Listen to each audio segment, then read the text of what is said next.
Bien, donc après cette mise en contexte, je vous propose de faire un retour au XVIIe siècle, aux origines de Ville-Marie. Et pour faire ce rappel de mémoire, j'inviterai maintenant Sœur Lorraine Casa, des Sœurs de Notre-Dame, à nous présenter les messages de deux femmes dont la mission a profondément marqué les origines de Montréal. Sœur Lorraine, à vous la parole.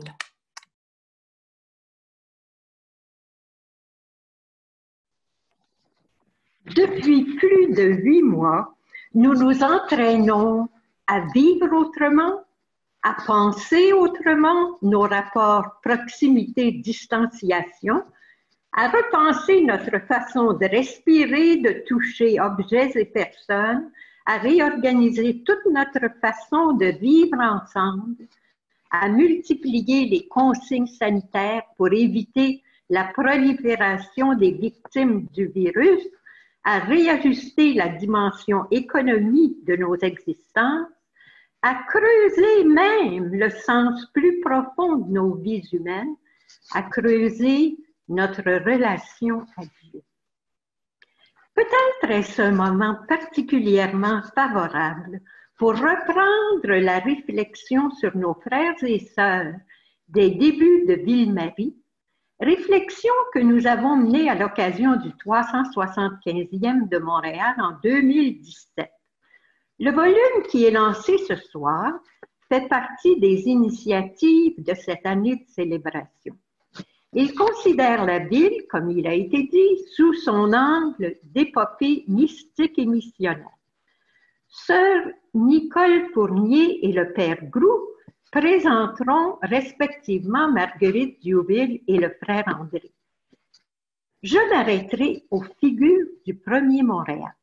Jeanne Mance, 1606-1673, Marguerite Bourgeois, 1620-1700, Jeanne Lebert, 1662-1714 et Catherine Tekakwitha, 1656-1680.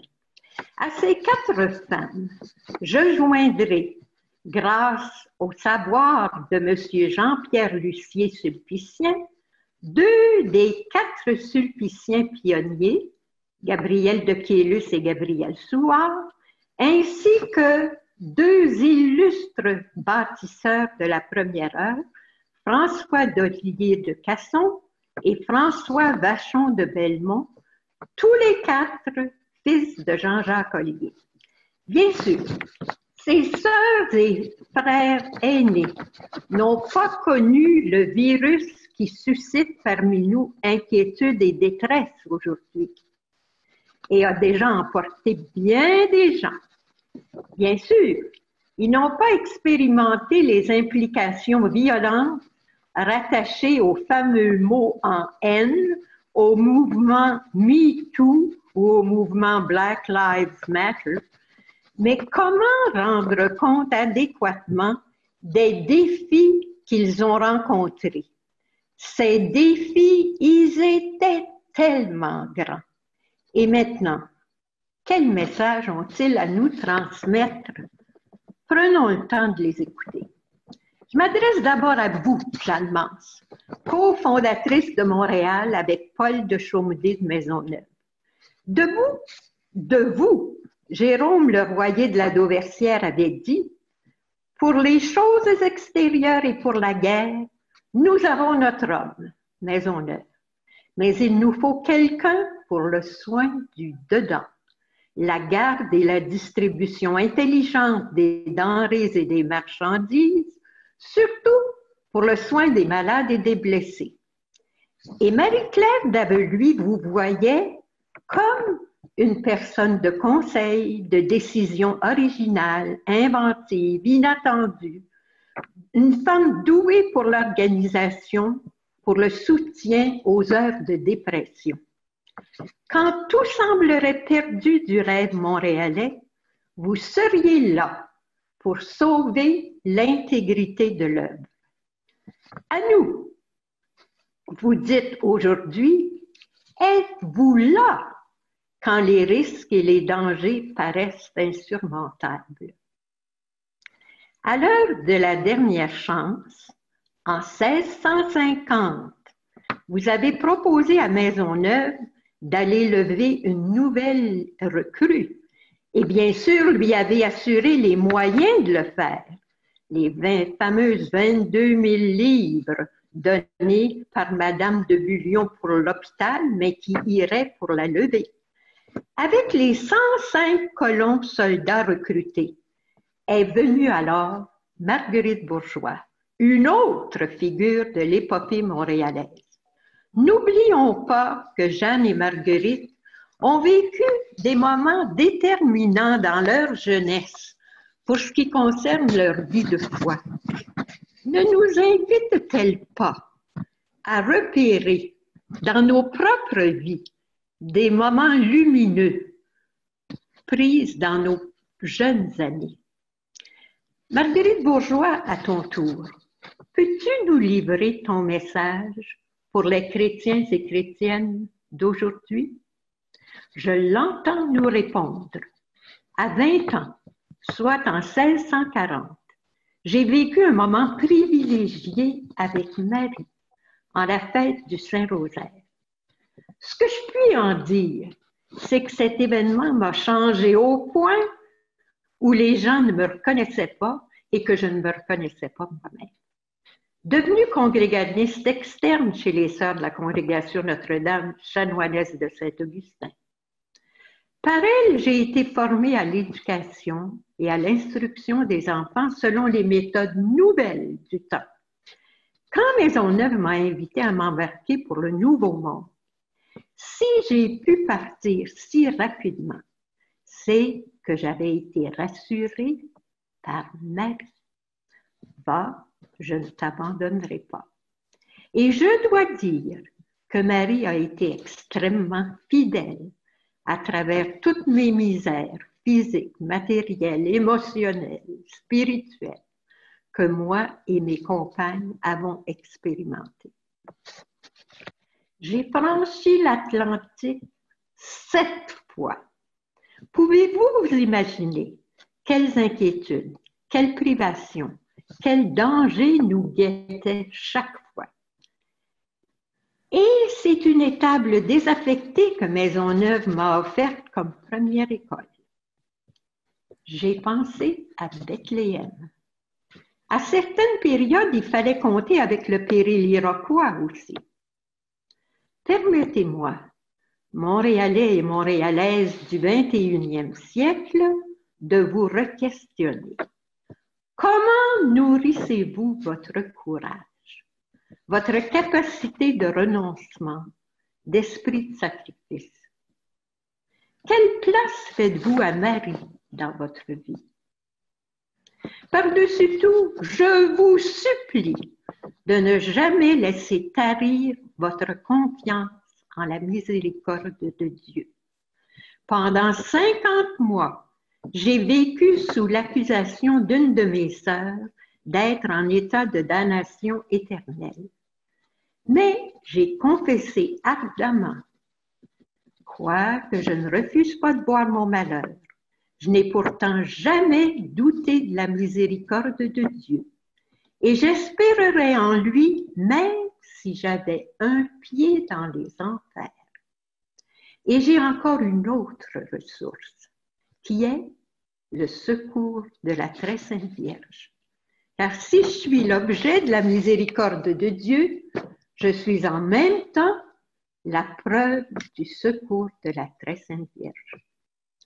Pour la plus grande joie de Marguerite, alors qu'elle atteint 75 ans, Jeanne Lebert vient habiter en parfaite reclusion dans un petit appartement adossé à la chapelle de la congrégation de Notre-Dame dédiée au Saint-Sacrement, jusqu'à son décès au même endroit en 1714.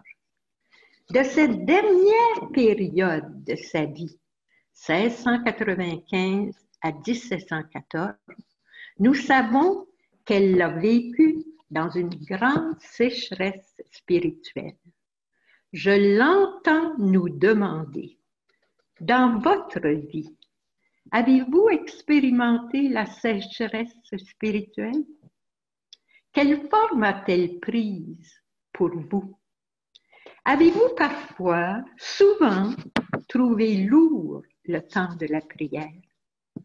Quand vous, Jeanne, vous appeliez l'Eucharistie votre pierre d'aimant, parliez-vous d'une expérience toute de douceur, d'un attrait comblant?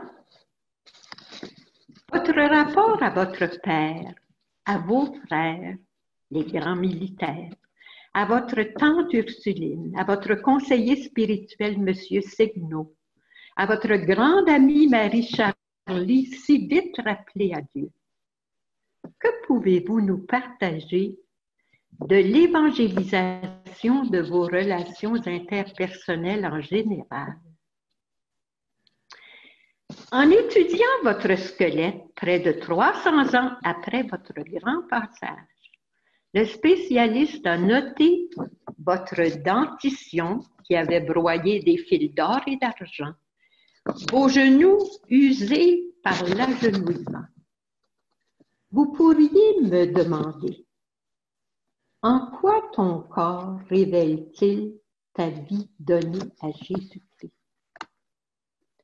Catherine Tekakwitha n'a peut-être foulé le sol montréalais qu'une seule fois dans sa vie, lorsqu'elle a visité les hospitalières, où elle avait déjà d'ailleurs fait le rêve de fonder une nouvelle communauté à l'île aux Hérons. Catherine a vécu sur la rive sud du Saint-Laurent, à la mission Saint-François-Xavier, sur le territoire de la seigneurie concédée aux Jésuites, à la prairie de la Magdeleine, la prairie. Sa figure embellit le paysage mystique de toute la région. Son message à nous tous et toutes reprendrait-il la question qu'elle se posait à elle-même? Qu'est-ce qui m'apprendra ce qu'il y a de plus agréable à Dieu pour que je l'accomplisse? Catherine insiste également sur l'importance de demeurer solidaire avec son peuple, non cependant sans accepter parfois d'être contre-culturelle au nom de l'Évangile.